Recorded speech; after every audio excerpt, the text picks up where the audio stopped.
This is Curious Incident, a podcast for special needs families and your window into the world of special education. Parenting can be challenging, and we want to make it easier by providing you with the resources you need to best help your child. Let's delve deep into the world of special education with your host, Adam Dayan. I am very happy to present my next guest on this podcast, John Civita. John is head of school at Winston Transitions, a private school in New York City that provides an extension program for high school students who are not yet ready to transition to college or work and need to continue building academic skills while developing life and work skills. John has served in this role for the last 11 plus years. Prior to that, he was a teacher for 7 years. John has a Bachelor of Arts degree in studio art and a Master's of Science degree in special education and general education. John, it's great to be with you here today. Thanks for having me. Pleasure to have you. So, first, tell me a little bit more about you.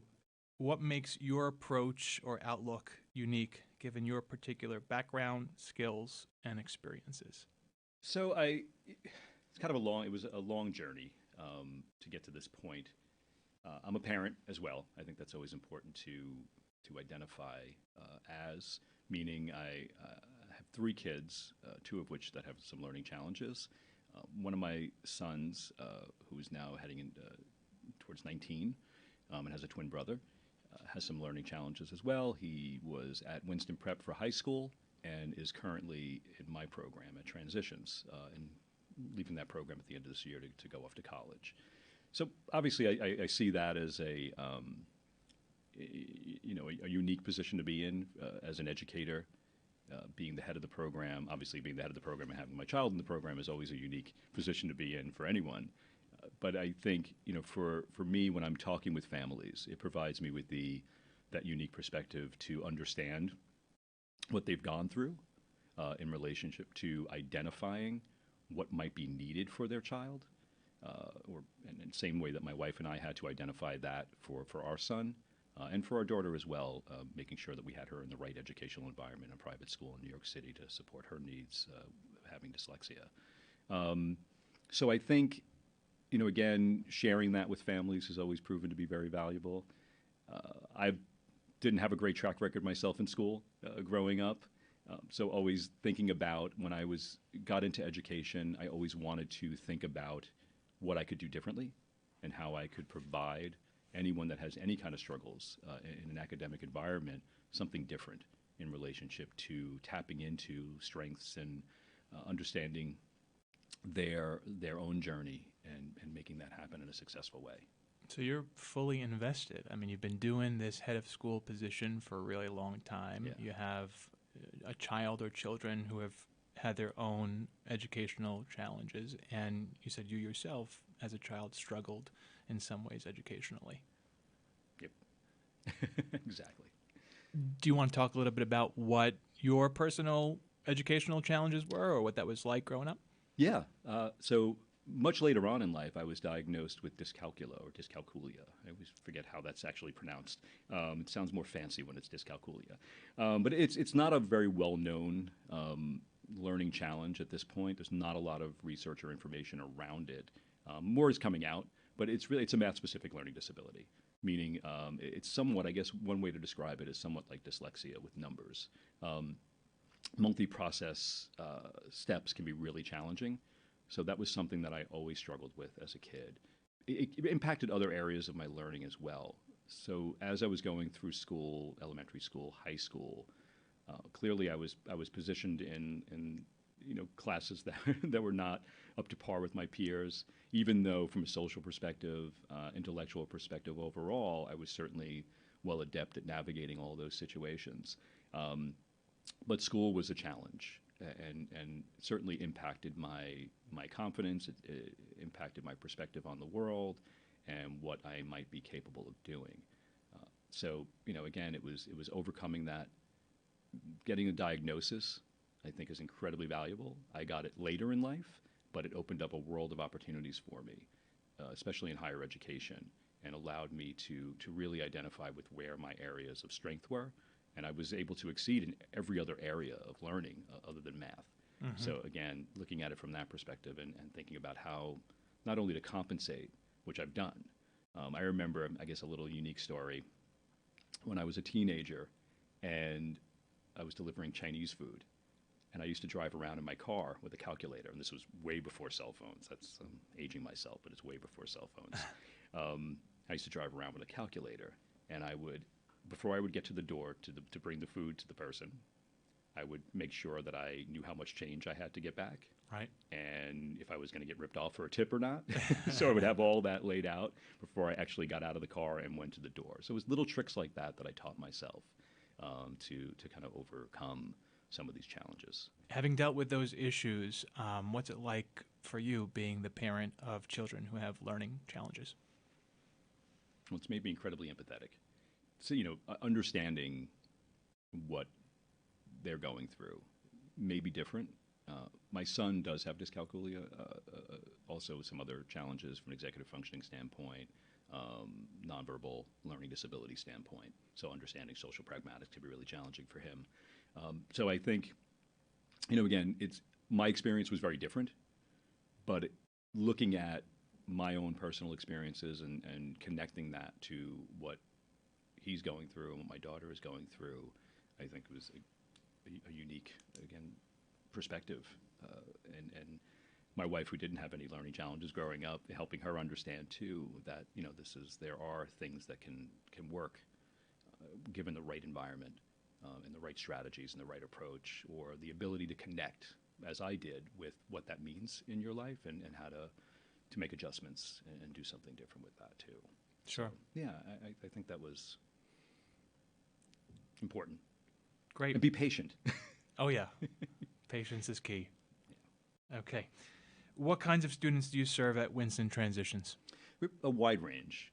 We work primarily with students with nonverbal processing, language processing, and the overlapping of those domains from a neuropsychological paradigm with executive functioning. Probably about 98% of our students are struggling with executive functioning difficulties. Okay, and can you said nonverbal processing. Can you clarify for our listeners what that means? So the struggle of understanding nonverbal language, nonverbal cues, social pragmatics, facial expressions, body language, sarcasm, things of that nature can be really challenging for the large majority of our kids. And again, there is a real connection. So NVLD as a diagnosis doesn't exist in the DSM-5, right? So it's not a diagnosis that you're going to be able to fully recognize. It might not even show up on an evaluation. But looking at the composite scores, the subtest scores, will start to indicate areas of challenge that will reflect those difficulties. And again, helping students identify with that is a big part of what we do in our program. Learning specific strategies to support that is a big part of our program. So the social emotional piece around it, in addition to obviously academic skill development and employability skill development, I'm sure we'll get to that later, again, is all a big part of that. And then the executive functioning piece is connected to NVLD as a learning challenge. Most often, individuals that have NVLD or nonverbal learning differences have executive functioning difficulties. Okay, and we've talked about executive functioning on previous episodes, but for those who are first tuning in, we're talking about attention, memory, processing speed, focusing, things of that nature, correct? Organization of information, time management can be incredibly impacted by executive functioning difficulties. Social decision making can be incredibly impacted by executive functioning difficulties. So again, seeing that correlation between certain diagnoses like ADHD, executive functioning is very much attached to that. Impulsivity can be a part of having executive functioning challenges, right? So being able to make those clear decisions in that moment, as you said a moment ago, processing speed can certainly impact someone's ability to make clear, direct decisions in a timely way, so that they can be effective, sure, and sustainable. Right. And what age group do you serve at Winston Transitions? Typically 17 to 21. Okay. Yeah. And, in terms of functioning levels, as a legal practitioner, I often think of functioning levels in terms of reading, writing, math. where are students functioning compared to where they are expected to be functioning by grade level or age level or something along those lines. So the students who attend Winston Transitions are functioning on what levels, or how far are they behind in those areas typically? It varies. We have students coming into the program that could be on a 3rd to 5th grade level, sometimes even a little below. We also have students coming into the program that could be on grade point, but are struggling tremendously with executive functioning. Anxiety is another factor involved in somebody's ability to make progress in their life. So it really does vary, and then anything in between. Really, there's not a clear marker necessarily for who is the right fit for our program. Or actually, let me reverse that. There's not a clear marker for who our program might serve the best, if that makes sense, right? We really look at it from a perspective of, we're creating a program very individualized for students. So when we're taking a student through the admissions process, we want to make certain that we can serve their needs. Sure. From a really individualized perspective. So nothing that we do is blanketed. Right? So everything is very much designed in relationship to our deep understanding of what a student needs and how we can support that in all areas of their life, not just academics. So we're looking at the academic piece, we're looking at the social emotional piece, and then ultimately we're looking at the employability piece. Sure. That's incredibly important. Absolutely. And I think there's a lot to unpack there. And I think we'll do so throughout the course of this conversation. So how do you serve your students? Academic growth and development through that real deep individualization, where I think the really important piece, the underpinning of everything we do, is that social emotional piece. At this age range, not limited to this age range, but at this age range, students are really struggling with what the next phase of their life is going to look like. They're not really clear by any means, or not realistic necessarily about what the next steps are going to look like. So it's taking them through this process, and we're incredibly process oriented.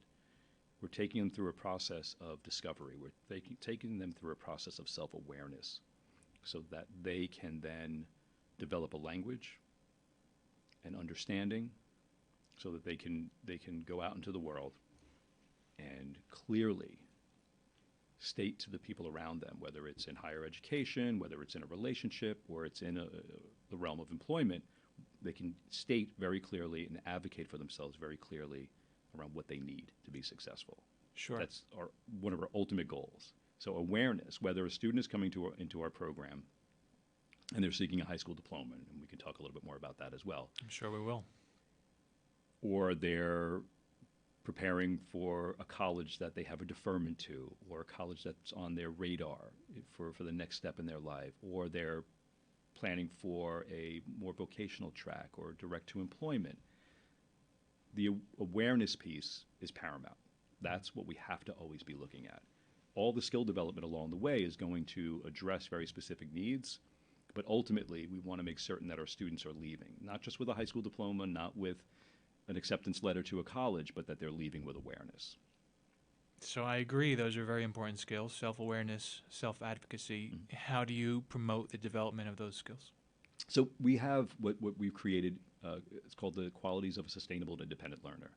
And that was created along with Winston Prep and the National School Climate Center.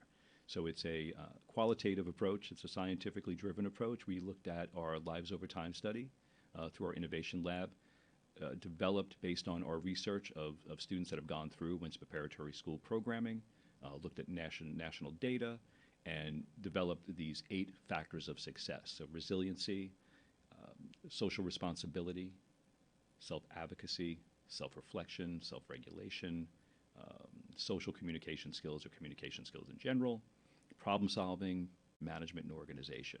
Which, meanwhile, are critical for any person, whether they have learning challenges or not, correct? Yes, for all of us, right, absolutely. Oftentimes when we're meeting with parents, or we're meeting with potential internship providers, everyone says the same thing. Like, I wish I would have had more of a direct, explicit approach to these types of skills while I was in school, as opposed to going through a more traditional framework. So it's things that, yes, absolutely, that we should all be practicing on a daily basis. They're not always easy to maintain. So that maintenance part of it is something that we work with our students on a lot. Nobody's ever looking for perfection, right? So we're always looking with our students from through a lens rather, of how can we sustain, how can we maintain the goals that we're trying to achieve, the skills that we're developing, and use them in a really practical, functional way in our lives. That's great. On the subject of academic skills, we've spoken about the practical application approach at Winston Transitions. Can you talk a little bit about what that means? So when we're looking at our curriculum development, again, we're not looking at a very traditional framework. We're creating coursework that's going to address the needs of our students moving into adulthood. So a course like professional studies, which is working around skill development from communication in the workplace, interview skills, resume writing, cover letter writing, identifying potential career opportunities. We've gone into the exploration and projects around entrepreneurship and business enterprise and things like that. So again, thinking at it from a very practical, we are very project-based. Again, not direct instruction. We're more of a facilitation model. So our teachers, our team members are, even in a class, if there's 8 to 10 students in a class, the teachers are walking around the room. After they've introduced a project or a task, they're then looking for the needs from each student and addressing those needs as they're moving through the space. And then they could spend 5 to 10 minutes with each student. They could have meetings with students outside of class. We also have our focus program as well, which for us supports, it's not so much at Transitions about supporting the academic piece, but it's largely about supporting the social emotional piece and the executive functioning piece, which does connect to the academic piece ultimately. So That's a big part of it as well. So there's again, in our ELA, in our language arts or our literacy class, it's very self-driven.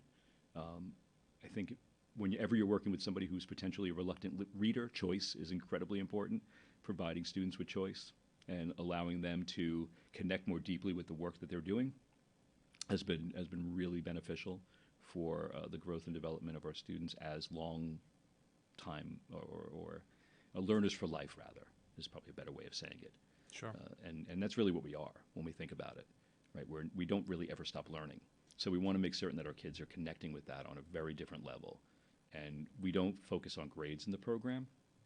So we're really focusing almost exclusively on feedback and the importance of feedback, how feedback impacts our students' growth and development from an academic perspective, which is incredibly important in college. You have to advocate for feedback. Feedback is beyond valuable in the workplace. And I think what we've learned over the years is that most people, unfortunately, really don't know how to give feedback. Sometimes it's, Johnny, you did a great job, and you're on your way. And they don't really ever break down what was so great about the job that I did. What specifically did I do that was great, or what did I do that didn't work so well? So helping our students understand that, not only from an academic perspective, but from an employment perspective, and even in relationships, right? How important is it being in a relationship with somebody, whether it's a romantic relationship or a friendship, to be able to get feedback on how you're performing in that relationship, how you're responding to someone's needs. So again, it's all the things that we look at as adults, the complexities of adulthood. None of it is easy. I think, our heads spin, I know mine does, on a daily basis on all the things that we have to try to accomplish. So we really are working with our kids to connect with that. So it's not compartmentalized by any means. It's not just the academic piece. It's not just the social emotional piece. It's not just the thinking about my future as a potential employee somewhere. It's how does that all connect? And the fluidity of that on a daily basis, on a minute-to-minute basis is a big part of what we do, and wildly overwhelming at times. That's fantastic. And as I'm listening to everything you're saying, I have all kinds of feedback from my wife playing in my brain. Well, be careful. Right.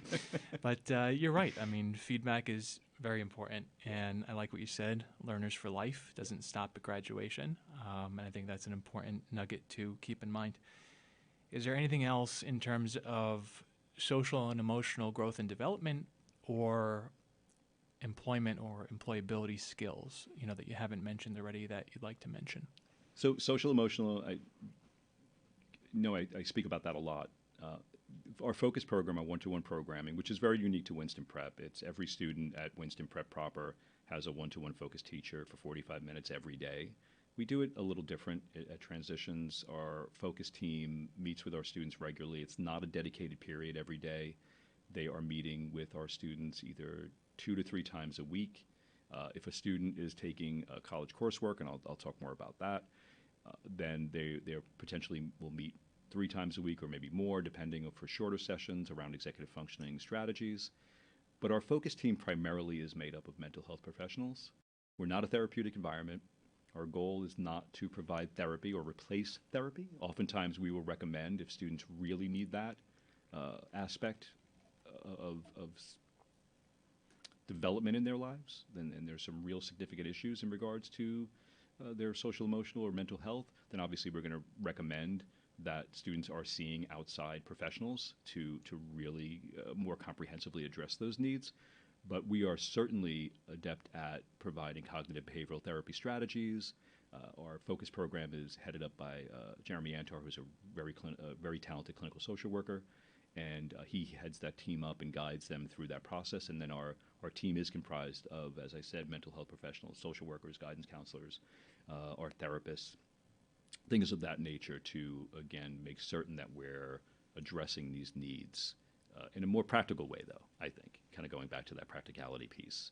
Sure. And how does it connect to our everyday lives as learners, as people in relationships, and as employees out in the world of work. Again, and all equally important and interrelated.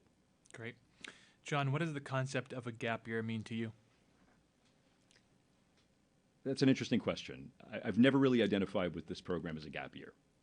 So I think if you're doing a Google search to look for transitions and you put in gap year, you might not find what you're looking for necessarily.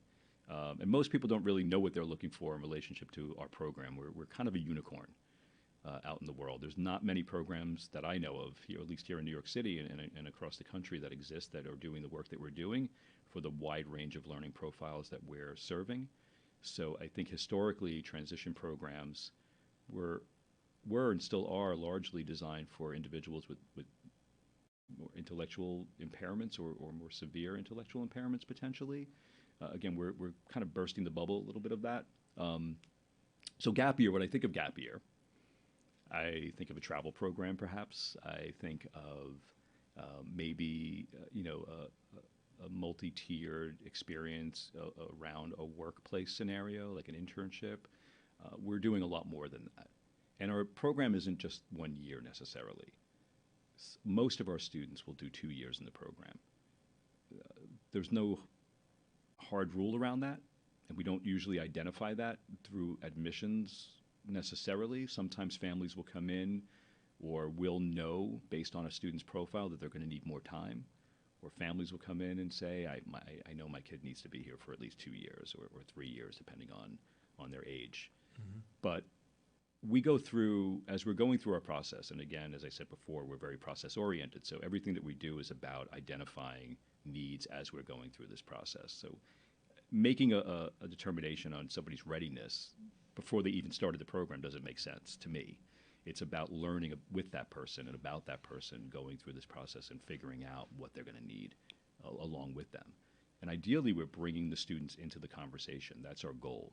We're bringing them into the conversation of their lives and giving them a seat at the table so that they can start to make decisions about the things that are happening in their lives and not being passive. I think that's really important. And what I'm hearing you say is that it's not a cookie-cutter approach. It's tailored to the individual needs of the student in front of you, and the student has a voice. And what the student wants or is interested in or passionate about seems like plays a role in your decision-making. Very much so. Yeah, as we're going through the admissions process, obviously gaining information from neuropsych evaluations, IEPs, things of that nature, talking to the families, incredibly invaluable. But meeting the student, starting to work with the student is when we really uncover who they are and what their needs are. And oftentimes we do uncover or have to kind of rebuild from things that maybe were never addressed in their lives or weren't addressed properly. And that can take time. Sure. So through that first year is when we really start to discover this is where the holes are. This is where there is a real need for growth and development in a specific area, and taking that time and identifying that an additional year or two potentially is needed. But again, not identifying that immediately. Right. Is always our approach. Understood. How would you define transition planning? What do you think transition planning should consist of?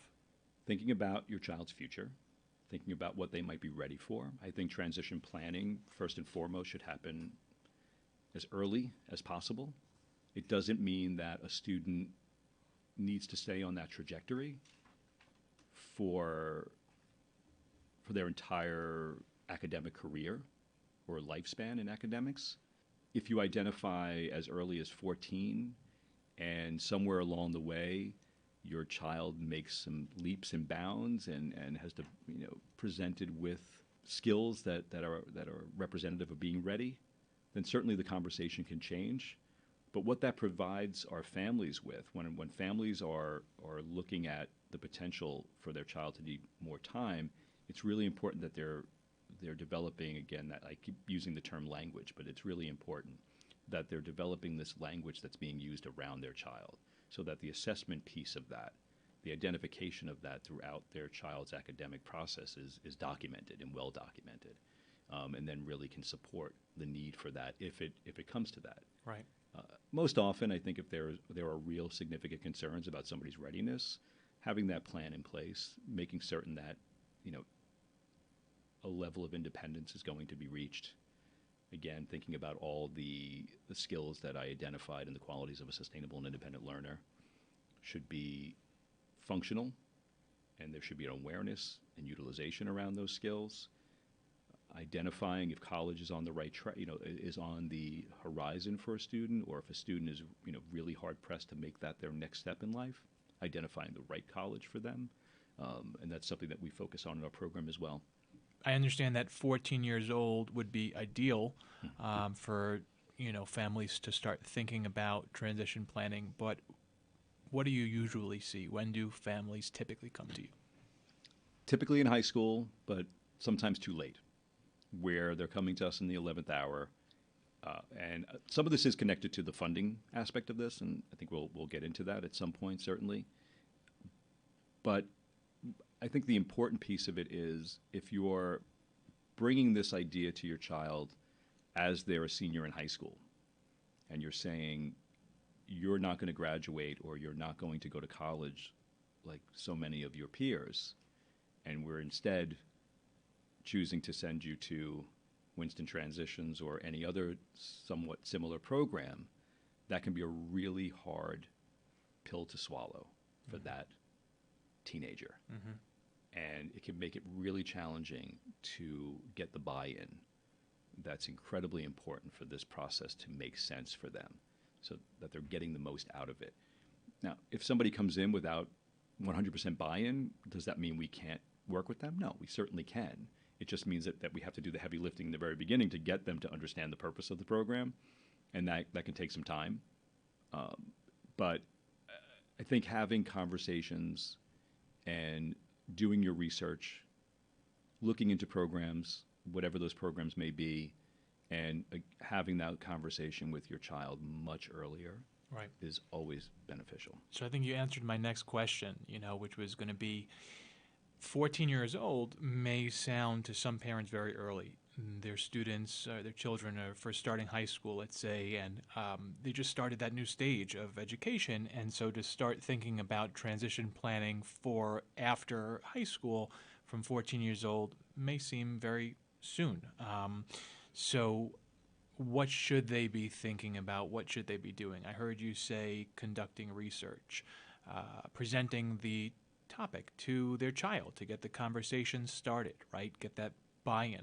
Is there anything else that our listeners who, let's say, have, 13-year-old, 14-year-old children, and they're thinking that they're not going to be on the, let's call it, typical trajectory, even though I don't really want to say typical. What else should they be thinking about? The legal aspect of it, speaking to a special education attorney like yourself and getting a sense of what that landscape might look like for them and what opportunities might exist from a financial perspective. So IDEA, right, or FAPE. Individuals with Disabilities Education Act and Free Appropriate Public Education. Exactly. Is a law that provides your child with a fair and appropriate education until the age of 21. Hey, isn't that my job? That's your job. And you can step in anytime you like, Adam. So what most people don't realize, and I actually was just on an open house earlier this morning where a parent said that they have been in the special education system since the age of 2, and only up until last year were provided with the information that once your child is awarded a high school diploma, that fair and appropriate education no longer exists. Wow. And that's a piece that really needs to be brought to the surface of awareness for our families, that just because that law exists doesn't mean that it's always applicable to everyone, and not everybody understands how to activate that law in a really successful way.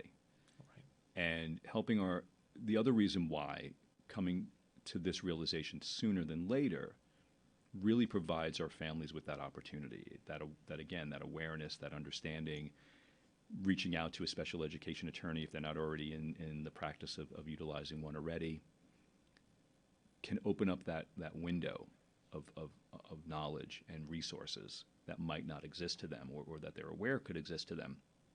And the idea that someone, just because they went through a high school curriculum,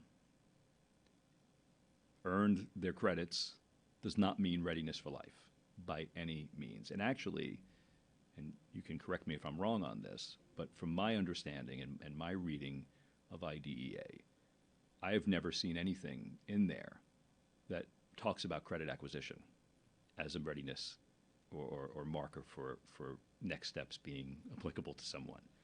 No, actually, the language in IDEA is about being independent and productive members of society. And so I'm agreeing with you. It makes no sense if a student lacks those skills to be independent and productive and function in the world to just issue a diploma and say, hey, you're done with your eligibility, you're not covered anymore.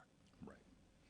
And here in New York City, what's pretty exclusively looked at or viewed as that readiness, that marker, is credit acquisition. And saying, okay, well, your child, they completed 12th grade.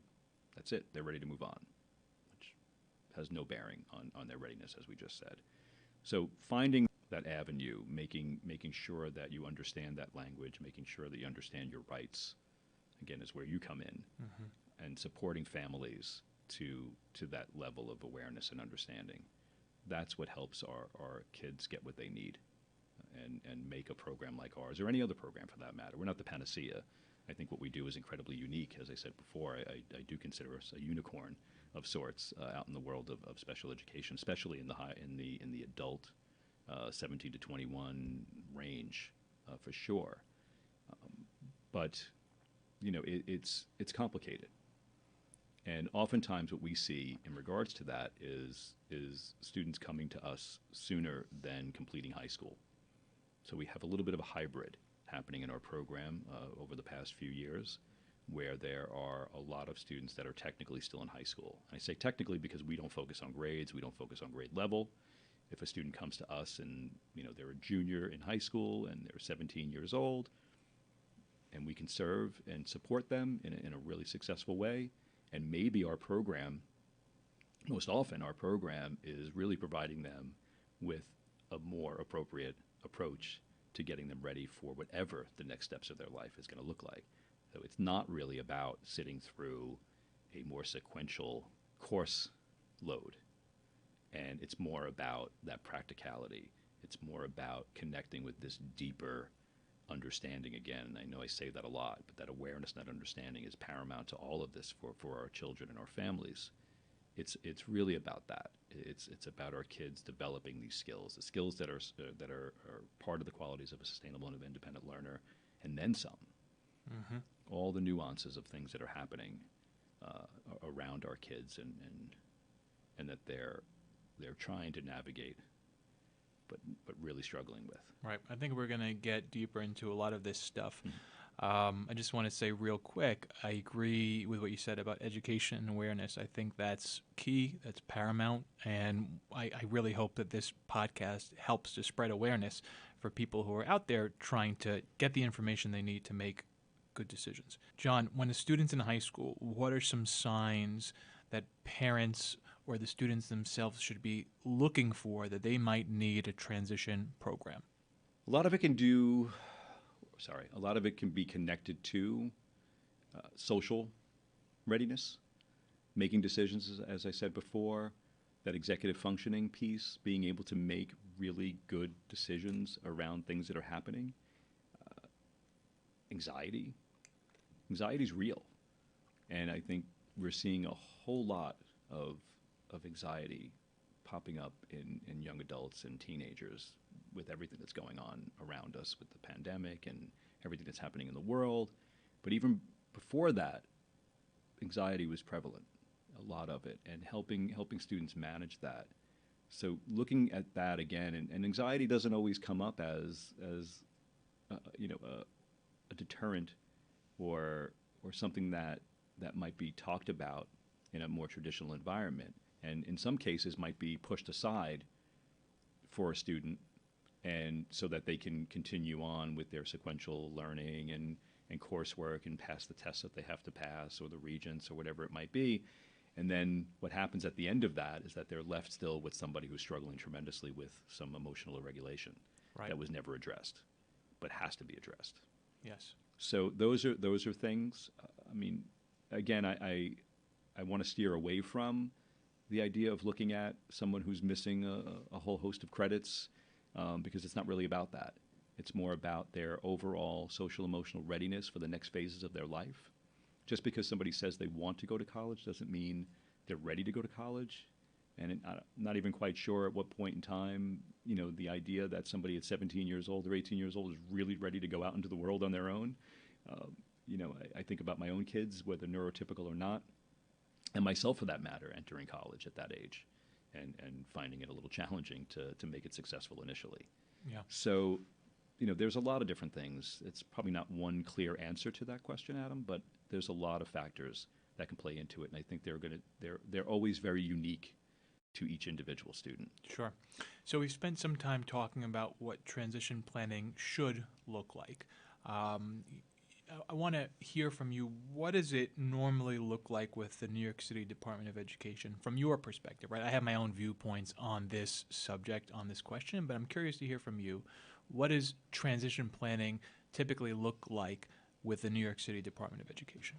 It takes shape as an IEP, typically. So at an IEP meeting, the team from the Department of Education will outline specific goals that they think a student should be meeting. Again, they can be connected to social growth and development, more practical in relationship to academics and things like that.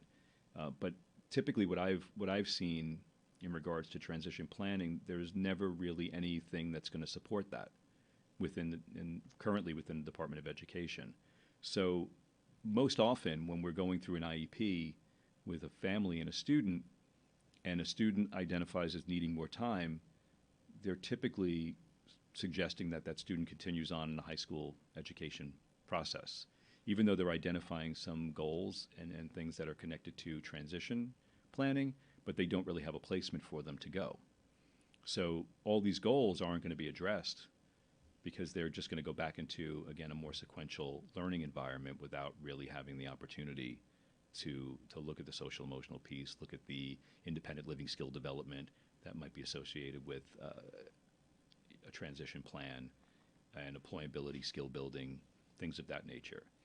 And you have some students coming to your school from outside New York City as well? Mm-hmm. And so I'm assuming that you've dealt with other school districts besides New York City. Do you notice a difference in how school districts outside New York City handle transition planning compared to NYC? Yeah, there can be some differences. About 60 some odd % of our kids are going to come from outside of Winston Prep. So we certainly see a lot of that. In some cases, there are suburban districts that might work out some negotiation with a family around a contract where they will sign off on X number of years, 1 or 2 years, for that child to participate in an out-of-district placement if they don't have an appropriate in-district placement. So that has been beneficial for some of our families. The only complication with that for our process is if somebody gets allotted 1 year and we make the determination through our process that they need more time, then that family's locked into a funding mechanism that limits them to 1 year. Right. And that can make it really complicated for them to get what they need for their child. Right. So there are some limitations to that. So that's some of the differences we've seen. But it's complicated either way. It is complicated. Yeah. And there's a lot of aspects to transition planning. And, in my view, transition planning within the New York City school system is sorely lacking. And I think this was evidenced by a recent class action lawsuit where a settlement agreement was reached. And New York City agreed to take on certain new responsibilities regarding transition planning. And so, you may be familiar with some of this, but they're going to be building out a new manual for transition planning, and there's new expectations regarding the IEP process and all of these changes that are now supposed to start happening because of this class action lawsuit that was settled. And so I'm personally very curious to see how that develops. I'm typically a hopeful and optimistic person. And so I'm hopeful and optimistic that the transition planning process will get better within the New York City system. But as you say, they need somewhere to go, right? And so it's one thing to create an IEP that may be robust and inclusive of transition planning goals, but the students also need a school placement to go to where that IEP can be implemented. So, it's going to be interesting to see how New York City changes in those respects. I read that as well, and my reading of it seemed kind of surface. Right, to that point, though, that there wasn't really anything to support it yet. Maybe there will be, but at this point, and it's early on, obviously, in that process, but right, there isn't anything to support it. And as I said before, it's really leaning back towards, leaning back on high school as the place for them to go. We've had IEP meetings where, students in our program who have technically gone through their high school career, or if we're having an IEP for them, the Department of Education is saying that they're going to place them back in 12th grade again because they have no other place to put them. That's not going to be appropriate for the child. We understand that the Department of Education isn't going to recommend our program. We know that. We're a private school, non-for-profit organization. We understand that that's not their position, and I understand their position, but it's not in the best interest, or it's not going to serve the child's needs. Mm-hmm. Right. We started to talk about this before, and I think it's a really important point, and that's how does the question of whether a student has received or will be receiving a high school diploma fit into this conversation? So how do you view that from your perspective? So for us, if a student comes into our program without a high school diploma, Winston Transitions still falls under the same accreditation as all Winston preparatory schools. Every Winston campus is under the same accreditation from NYSES. So it's an independent school accreditation. So students are able, after successful completion of our program, to get a Winston Preparatory School high school diploma. It's an independent school diploma. It's not a Regents diploma. And it is applicable to any field of employment as well as college. So that piece is intact. But again, it's it's helping families understand that that can be a pathway. So if they're in a position where their school, their current placement, is not in a position to withhold a diploma because the child isn't demonstrating readiness, but they're not either comfortable or they don't feel that they're in a position to do that, then it becomes a decision for the family on how they want to approach that. Do they leave that current placement and enter our program? And again, we often see this happening because that's why we have students that are in our program, as I said earlier, technically in high school, because they've made a decision, or the families have made a decision to leave their current placement so that they can stay within their right legally to have a fair and appropriate education. And then after completion with us, they would receive their high school diploma. Right, because as we said before, the issuance of a diploma cuts off eligibility under the IDEA. And parents, listeners should know that there are legal measures that can be taken to stave off the issuance of a diploma if you're acting prospectively, right, preemptively. And if the diploma has been issued improperly because the student is not ready, there's also measures that can be taken to address that matter legally. How does Winston Transitions determine readiness? How will you know, how will you determine when a student is ready to receive a diploma? So when we're thinking about our program, we think about the whole of the program as kind of three buckets that we want our students to fill. They don't necessarily have to fill all three buckets consistently, but ultimately we want to make certain that our students are making gains from an academic perspective, but when I say academic, as I said before, learning for life, connecting these skill sets in association with their learning to this larger framework of their lives as adults. The other piece is the social emotional growth and development, as I mentioned before, so that our students are demonstrating a clear understanding of the qualities of a sustainable and independent learner, that they're able to articulate, they're able to take action around those skills, those strategies, and implement them in various aspects of their life. Now, we're, as I said before, we're never looking for perfection. We know that there's going to be inconsistencies, but that they're demonstrating it on a consistent, as consistent as possible basis. And then the employability piece, that they've successfully gone through and completed an internship with our program, which we haven't talked about yet, but the internship piece of the program is a really important piece of that in regards to the readiness for employment. And again, the development of these skills, having a practical place to go and a real practical place to go and practice these skills has been incredibly important for our kids. So let's talk about that now. Sure. Can you paint the picture for the internship program? Yeah. So again, when I was asked to develop the program, I looked at a few different models in relationship to how internships could work for our kids and kids with learning differences. And what I discovered was that internships were either a day or two a week at maybe 3 hours at a location, and potentially most often changing that environment to another one kind of as a sampling of internships. And more typically, there were job coaches attached to that process, meaning somebody that would go with the student and support them through that learning process and be with them on a day-to-day basis. That's not what we wanted to do for our program, and it's not what I really thought would be beneficial.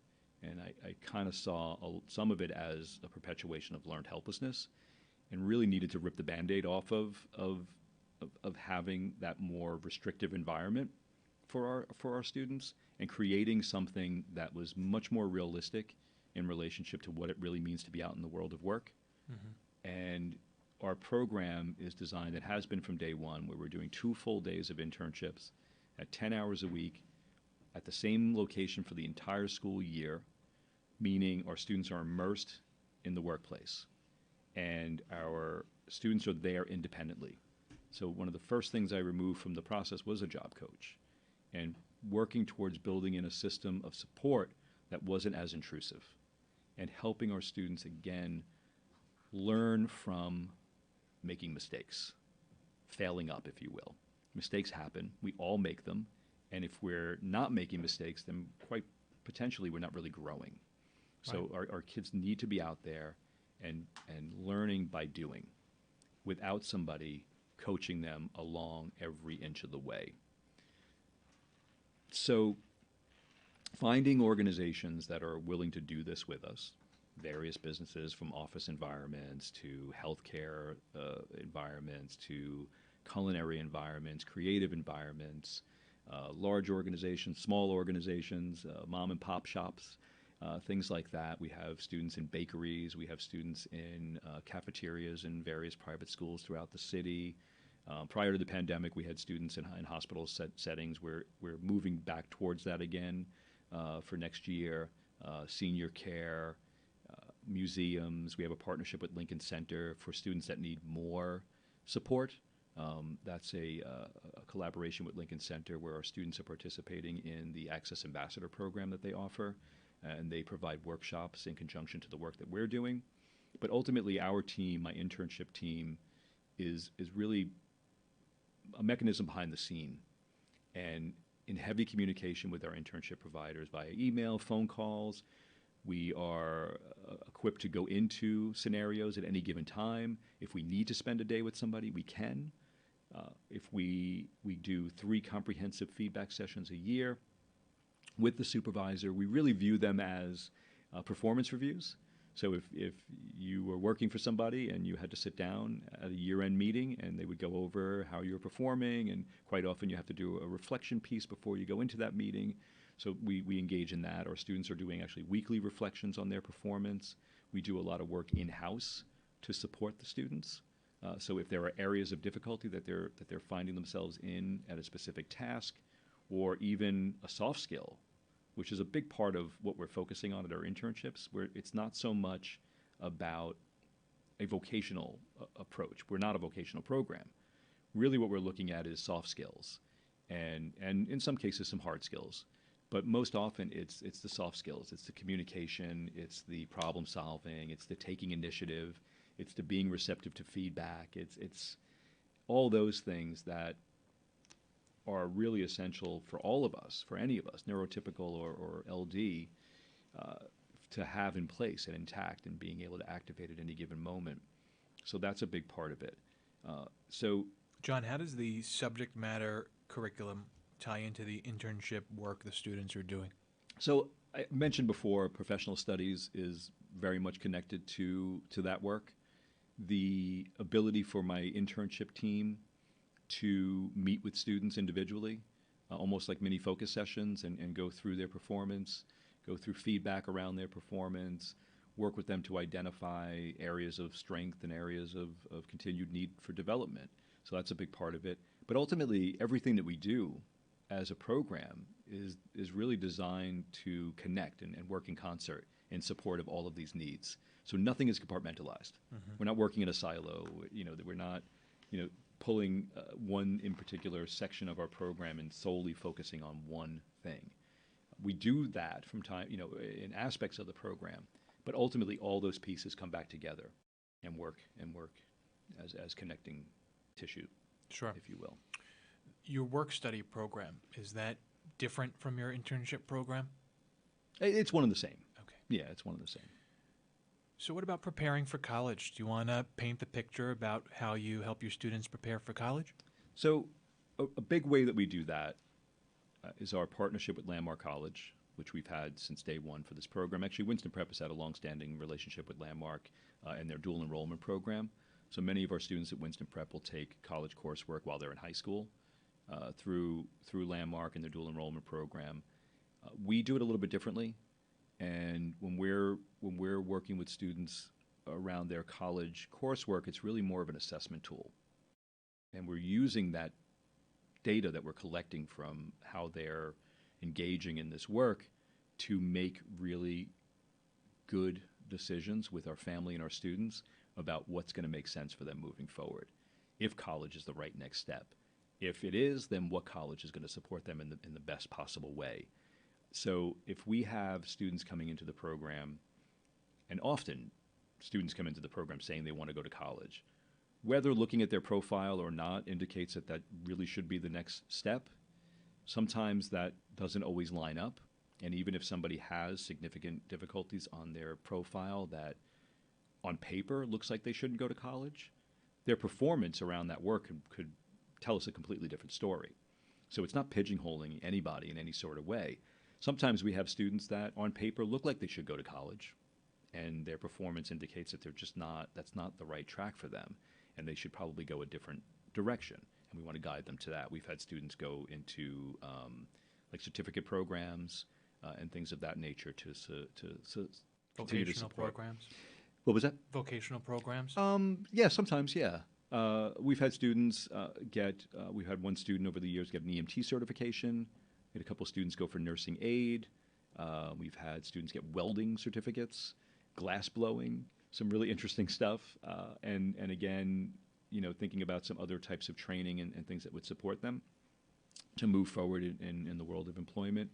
But ultimately, going back to college, it really does provide us with, as I said, that data so that we can have very clear, direct, transparent conversations with the student and the family. So if a student's struggling, we want to make certain that we're figuring out along with them why, helping them understand the need for further development in certain areas. I'll give you a personal experience. My son at Winston took several courses with Landmark. The first course that he took, and really the course that we recommend any student to take in Transitions first, is called Perspectives in Learning.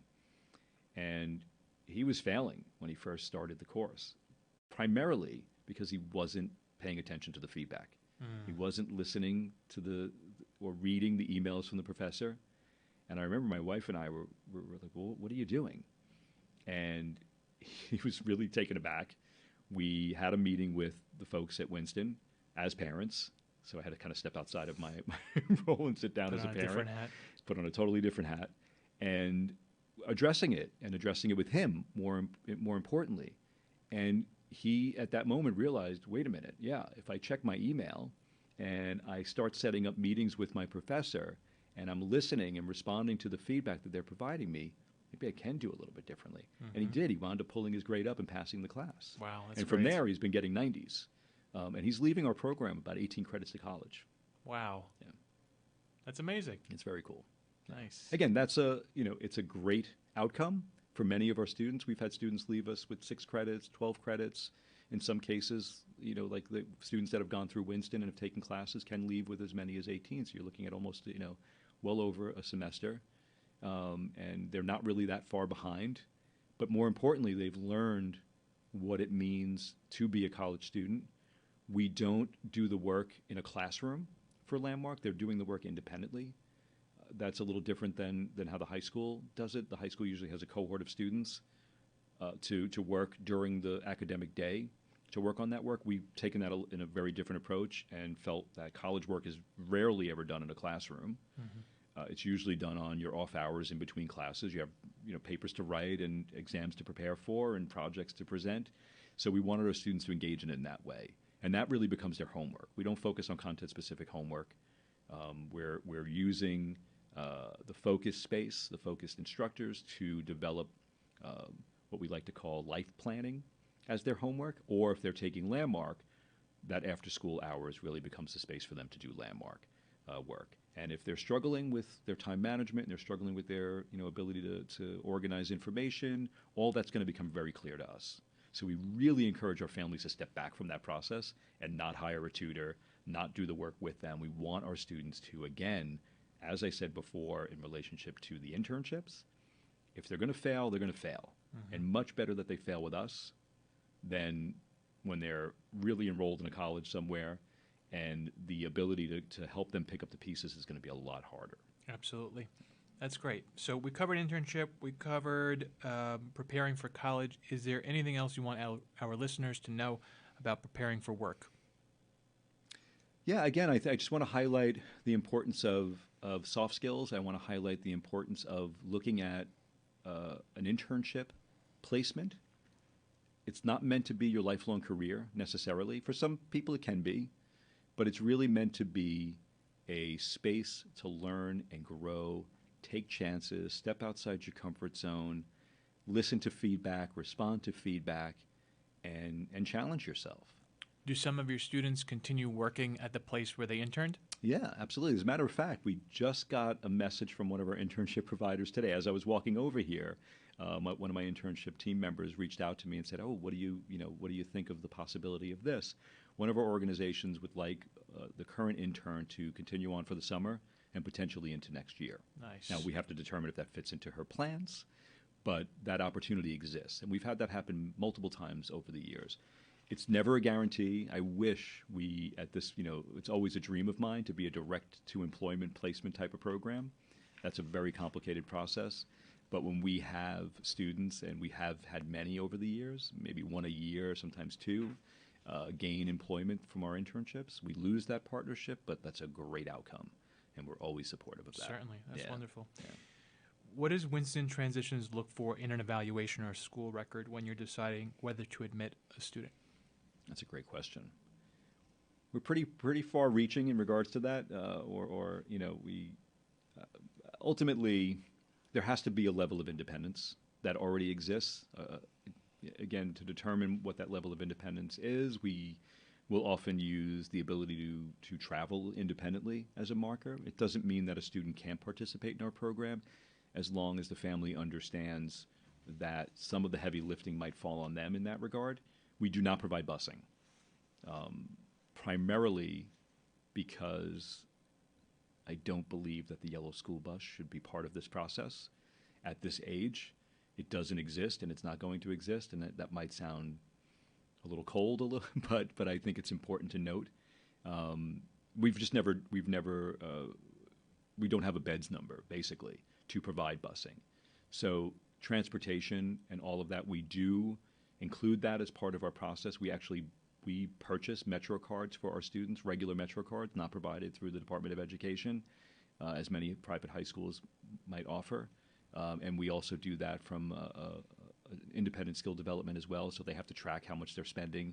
They can only use that for school hours, and have to understand the responsibility around that. We've helped and supported families with transportation in a lot of different ways.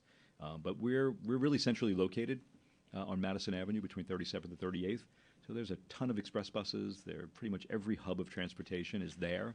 We're also walking distance from Grand Central and a nice little walk from Penn Station as well. So we have students coming from all over, and it's absolutely manageable. We do travel training. We don't do door-to-door travel training, but we do travel training for internship locations, and we do travel training for coming to the program. So let's say somebody is coming in from Long Island, and they're coming in on the Long Island Railroad. We've arranged to have various faculty members meet them at Penn Station until they get acclimated.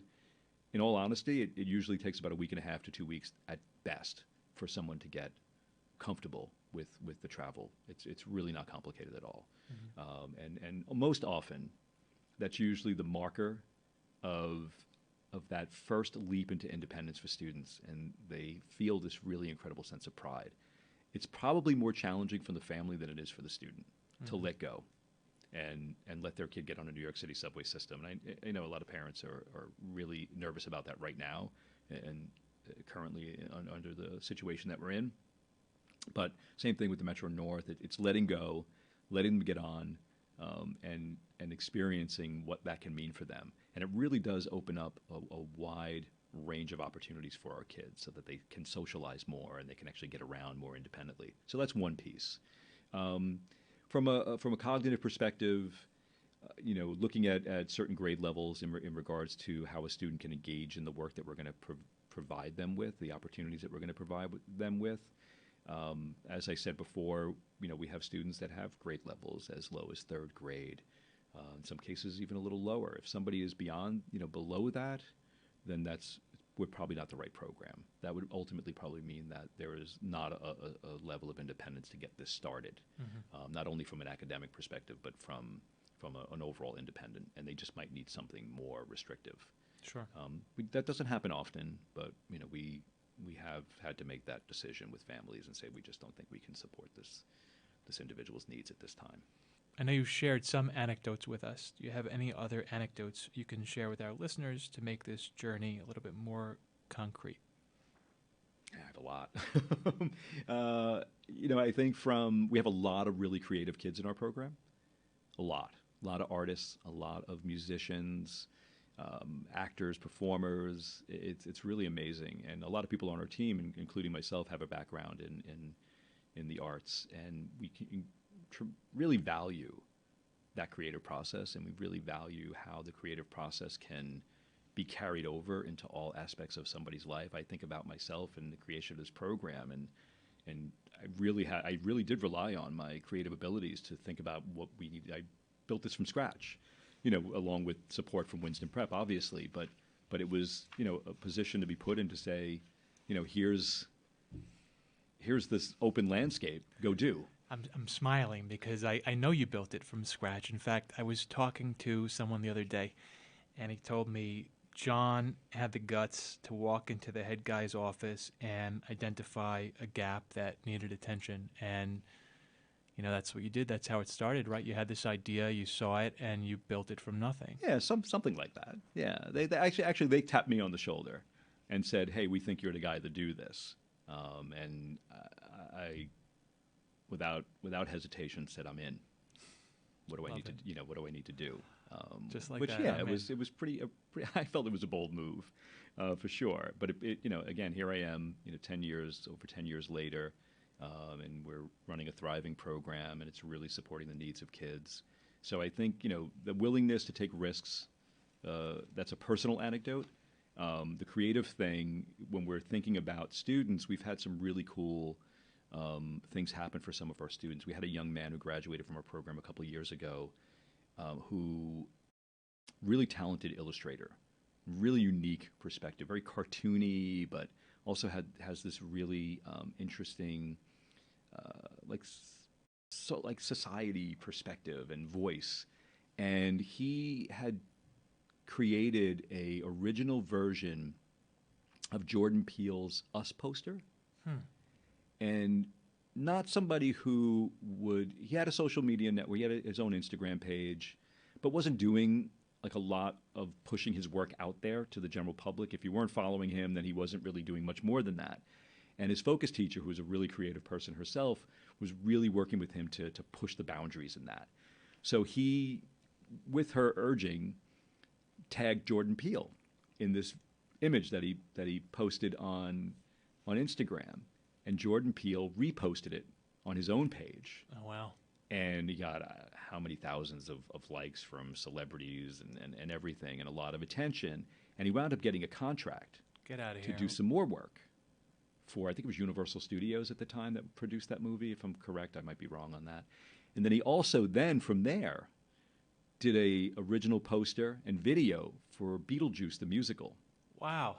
And then he got a contract from Disney. Get out. Not a long-term contract, but a contract to do independent, and like an independent contractor contract. But amazing.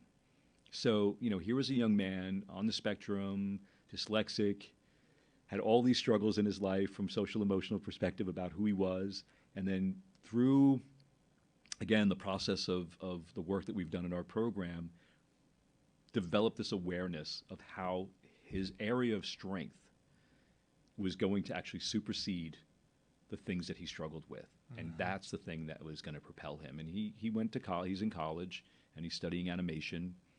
And, he's, from what I understand, successfully going through that process. And hopefully those connections that he's made and the talent that he possesses is going to do more than just carry him through life. It's going to propel him. So that's, that's just one story. I mean, I have a lot, Adam. If we had more time, I could sit here and tell you a ton. Well, that was a beautiful story, and I'm really glad you shared that. Yeah, I mean, listen, I could talk about this stuff all day. Yeah. I mean, I hope what I've shared so far connected with. I know, like I said, I wrote that a month ago. You're doing great, and I think the stories are really inspirational. Okay, because parents sometimes are lacking hope, and then they hear stories, success stories, people who are struggling, and then turned it into something very positive, and I think that gives them hope and optimism. So, if you feel like sharing another one, please go right ahead. Yeah, again, I'm trying to think of, I don't want them all to center around a specific learning profile. So it's thinking about all of our students, and I think one of the things that we really focus on and urge our families to identify with is incremental progress as well. Right? So it's not always these giant leaps and bounds of growth and development or opportunities that arise. It's sometimes the little things that inch our students along. Those little markers of success that carry them in a more successful way, and highlight for our students that I can. Like I said, travel training. That's not it really isn't a huge deal when you break it down. But for an individual that has never done that before, it is a big deal. Right. And for the family to go, oh my God, my child is now getting on the Metro North or is now navigating the New York City subway system or an express bus, that's a huge deal. Sure. We had another student, a young woman who came to our program. She actually came to us from Winston Prep in her senior year. And so instead of completing Winston Prep as a senior, she joined us at the end of her junior year. Collectively, the folks at Winston, and with my support as well, felt that it was just the right next step for her. She was kind of spinning her wheels through that process, and we just really wanted to think about something different and unique, and I think that's a unique perspective or approach that we take as a school. And very talented. I know I'm focusing a lot on the talent, but it connects to the creativity part and how important that can be. She was working at an internship, a local internship here, not too far from here, a wholesale, making like gift bags and hair bows, and really this young woman she struggled with feedback initially, and ultimately wanted to go to college, and had some real significant challenges around comprehension, but had this real gift of creativity and drawing and creating both digital and works on paper, knitting. For one of her projects, she knitted little skull caps for preemies, and donated them to Red Cross, which was incredible. And that was all part of a project that she came up with in Focus and executed that. And that was something she had never done before, seen a project from start to finish. That was a part of her executive functioning difficulties. At her internship, they offered us the opportunity, if she created a gift bag, they would donate that gift bag to our graduation. We have thousands of them. But she created that gift bag. We put her through a pretty rigorous process of feedback in regards to what we wanted the bag to look like. And after like 3 or 4 different versions, we landed on one that we thought looked great, and she produced it, and they produced it for us, and we have them, and we've used them. She also created a gift bag for their company that landed on the shelves of Burlington, and I forgot the other retailer that it so she actually made products that were out there for sale. And they kept her on post the program too. And then she wound up going to Pratt after that for illustration, in a very specific illustration program that was not very heavy on academics. So it was more supportive in regards to how she learned and tapped into her creativity as an art school should. So that's another story. That's great. I'm trying to think of some others that might connect. I might be running my ground on that one, but okay. Those are great stories. Thank you for sharing them. Sure. So, in addition to Winston Transitions, you serve as a life coach. Can you tell us more about that? The life coach aspect of the work that I do happened pretty organically. It was really more about connecting with families as I was going through networking for the work that we do at Transitions, and meeting with some families that their kids were just way above the age of transitions, and adults, 25 years old, heading into 30 years old, and really not able to get any momentum going. Some of them, one of the families that I talked to, the child had graduated from college already, had a college degree, and to that point, and I don't know if I said this before, but a college degree does not guarantee successful employment by any means. It just means that, again, like anything else, you went through this process, you got the degree, and it really doesn't always line up with an appropriate skill development. So through just networking and talking with families, one parent about 7 or 8 years ago, said, well, would you be interested in working with my child separately, independently? And I was like, yeah, why not? I'd be more than happy to try to help. And I started meeting with that person weekly. And from there, it kind of just snowballed, to be honest with you. It just became something without me ever really planning on it becoming something. So I have, a handful of clients at a time, typically older versions of students that probably would have benefited from our program but didn't have access, or it wasn't around or available to them, or they had knowledge of it. And working in partnership, as we do in our program, very similar, of creating goals and accountability and awareness and working towards moving their lives forward in a successful way. As I said, many of my clients are college graduates. I have a client who's very successful in his career, but has executive functioning difficulties. Went through college successfully, has a successful career, but is struggling to feel confident and manage that. And then I have clients that have more significant challenges and didn't go to college and are finding it really hard to find work and employment and that kind of social emotional connection to their lives. I'm not a therapist. That's not my background, obviously. I did go through training for a life coach. When the program that I went through was really more geared towards executive coaching, so it was kind of an outlier, and I had my own niche, which to me was a benefit for me. I used a lot of those principles in relationship to the work that I do with my clients, and it works. And then obviously created my own over the years and kind of deviated from that process and created my own system of connecting and supporting. I know you're an artist. Can you talk about how you became an artist in the first place and what kind of art you specialize in? How does one become an artist? I think it was always part of who I was as a kid, even thinking about like just how I played with my toys and my action figures and stuff like that. I was always really very dramatic and creative on the scenarios and stuff that I would develop or set up. Always drawing and things like that. And interestingly enough, in college, I discovered that I had a skill at sculpting, which I never had really done before in my life. And from there, that really became the medium that I connect with the most. And it's not something that I do professionally, obviously, but it's something that I certainly rely on as an outlet in my life. And again, using that idea of sculpture, primarily working in clay, but I also like to play around with design aspects and things like that. And I think that's also helped me, again, from a perspective of developing this program and not only developing the program, but space planning and how the layout of the program looks in relationship to the function of it for our students. All of that stuff takes creativity, and it certainly lends itself to that. So yeah, I just identify as a creative thinker, maybe even more so than an artist. I can relate to the part you said about it being an outlet. I feel that way about creative writing. You go off and you do some creative writing for an hour or two, and then you come out of that and you've produced this creative piece, and you feel differently on that side of it than you did before you started. Yeah, it's cathartic.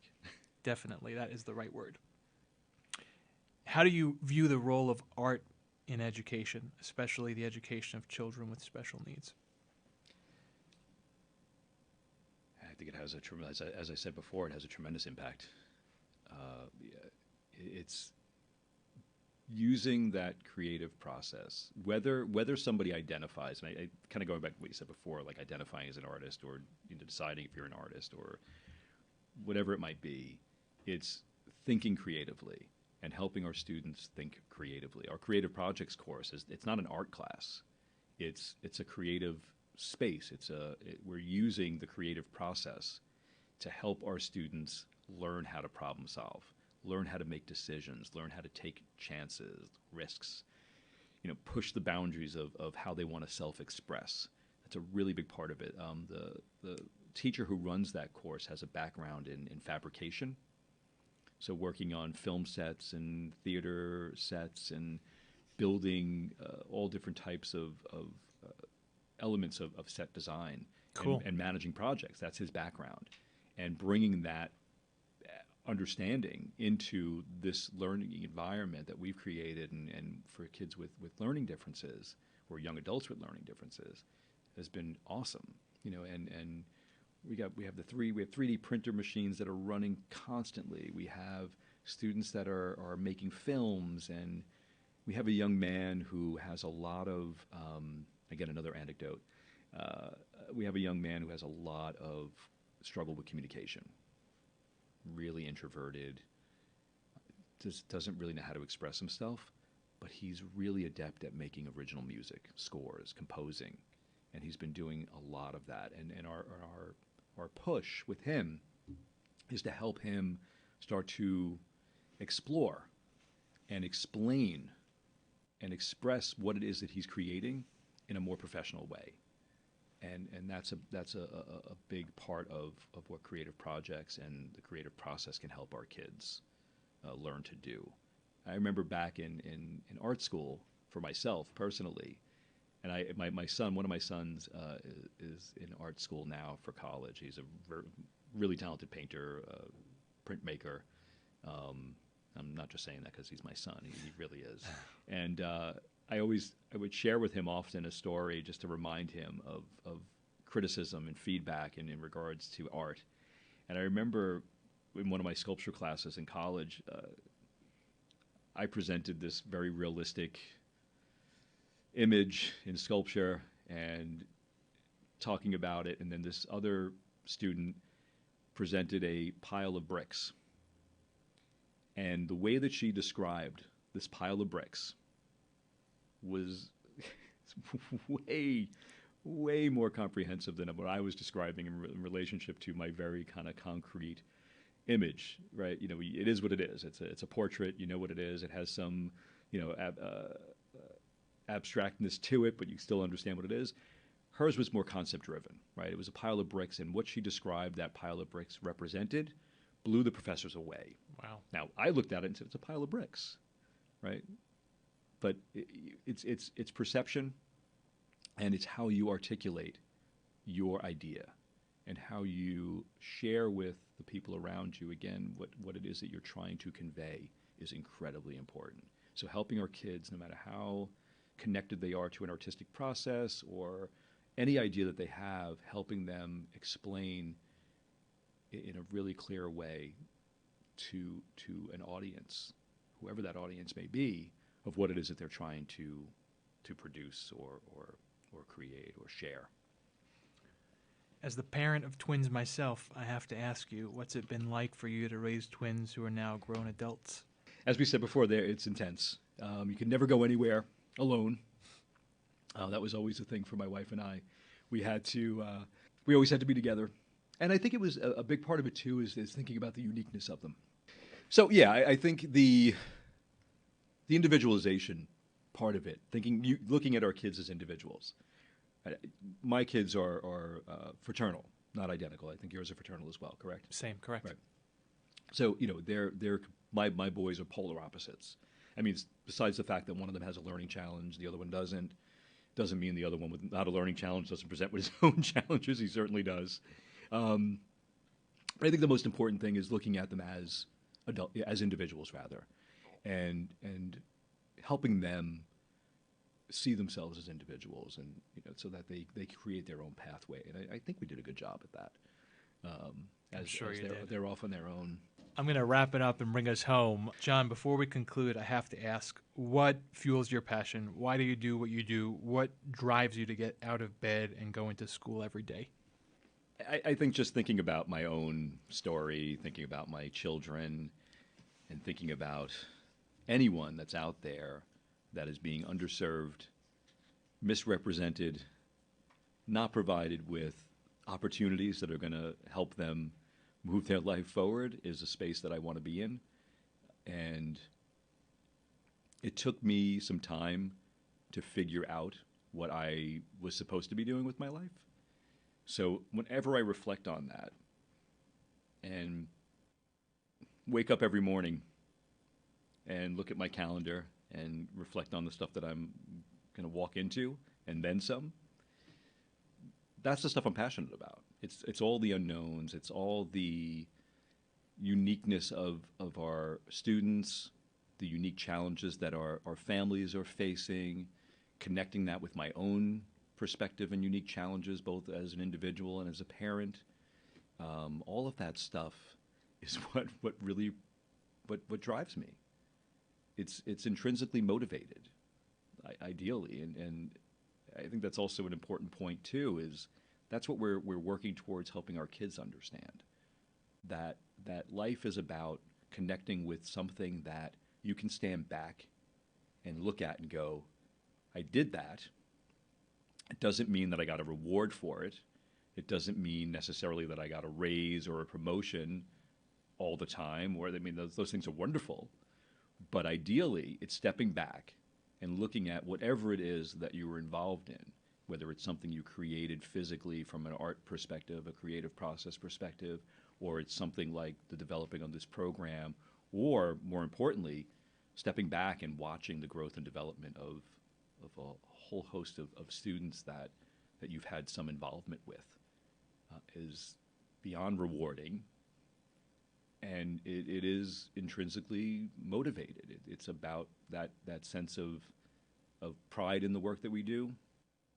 And it's really identifying, I think another important point too, it's identifying with the why. And we're always working with our students to help them identify why. Why am I doing this? I'm not just doing it for a grade. I'm not doing it for a promotion or a raise. I'm doing it because I'm connecting with something deeper and bigger here, whatever that thing is. And that's ultimately what drives me or fuels my desire to do this on a daily basis and take it wherever it is that we're going to potentially take this to. That is so beautiful. Thanks. I appreciate that. All right, let's bring it home. Where can our listeners get more information about your school? So if you go to winstonprep.edu, and there you click on campuses, our campuses, you will find Transitions, and there'll be information on there regarding our program as well as the admissions process. Ideally, the best place to find out more about our program is joining me and my admissions director for an open house. We host them every Wednesday morning at 9 a.m. We will be hosting throughout the summer as well. And that really is the best place to get the most comprehensive perspective on what it is that we do. I also am... How can they sign up for the open houses? Through the website as well. Yep. And we're also very much available at any point in time for individual conversations. Most often after an open house, parents will have very unique individual questions about their situation, their child's needs. So we certainly are always available to have those conversations. I also look at this as whether a family or a student is right for our program or a family chooses to come to our program, any conversation that I can have with a family about this process, about transition, about the legal process, certainly deferring to the professionals who handle that on a more comprehensive level, but any insight that we can provide from an educational perspective, any insight that we can provide from a personal perspective is, to me, a valuable use of my time. And I think that probably connects a little bit back to the passion question as well. You know, I'm in this to provide information, to guide, to support, to help. Great. Do you want to give out a phone number or email address? Sure. So I can be reached at J as in John Civita, C-I-V as in Victor, I-T-A at winstonprep.edu. Our admissions director's name is Lauren Kellner. That's L. Kellner, K-E-L-L-N-E-R. Either one of us will be able to answer questions in relationship to your interest in Winston Transitions and how it could potentially support your child. Can you tell our listeners again where the school is located? So we're located right here in the heart of New York City. We're on Madison Avenue between 37th and 38th. Excellent. Right across, we're kind of diagonal from the Morgan Library. Okay. Any social media, Facebook, Twitter, Instagram? Yeah, we have an Instagram page. Yeah, Instagram, I think, is really the best. So if you go to Instagram and you type in Winston Transitions, follow us. That's a really great way to see the program in operation, to see the students in action. We also provide some educational tips and guidance on there as well. So infographics, and if you dig a little bit deep, you'll see a whole bunch of videos of me talking about inspirational things. So that can be fun too. So I've been told. But yeah, so Instagram I think is probably the best place to get a clear image from a social media perspective on our program. Winston Prep does have a Facebook page that is more generally approached for all of our campuses, as well as Twitter. On Facebook, it's Winston Prep, Winston Preparatory School, and I forgot Twitter. Okay. I think it's the Winston Preparatory School as well. All right, John, I've always enjoyed bumping into you at social events. I admire your commitment to Winston over the last 18 years and the wonderful work you've done to help students transition from one phase of life to the next. I will definitely be calling you for tips on raising twins, and I want to thank you so much for being here today. Awesome. Thank you so much for having me, Adam, and the feeling is absolutely mutual. And hopefully we will continue on this journey together as professionals, and I'm absolutely available at any point in time to share some unique parenting tips about being a parent of twins. Sounds good. And good luck with the next parenting adventure that you're going to be on soon. Thank you very much. All right. Thanks for listening to Curious Incident, a podcast for special needs families. Don't forget to subscribe for a new episode every month. For more resources and helpful information, check out our blog at dayanlawfirm.com. This podcast provides general information which is not intended to and does not constitute legal advice. You should not rely on this information for any purpose. For legal counsel, you should consult with an attorney to discuss your specific circumstances. You are listening to this podcast does not create an attorney-client relationship between you and the law offices of Adam Dayan, PLLC. No attorney-client relationship is established unless a retainer agreement has been executed between the client and the law offices of Adam Dayan. This podcast may constitute attorney advertising. Prior results do not guarantee a similar outcome. Any guests featured or resources mentioned on this podcast are for information purposes and are not endorsed by the law offices of Adam Dayan, PLLC.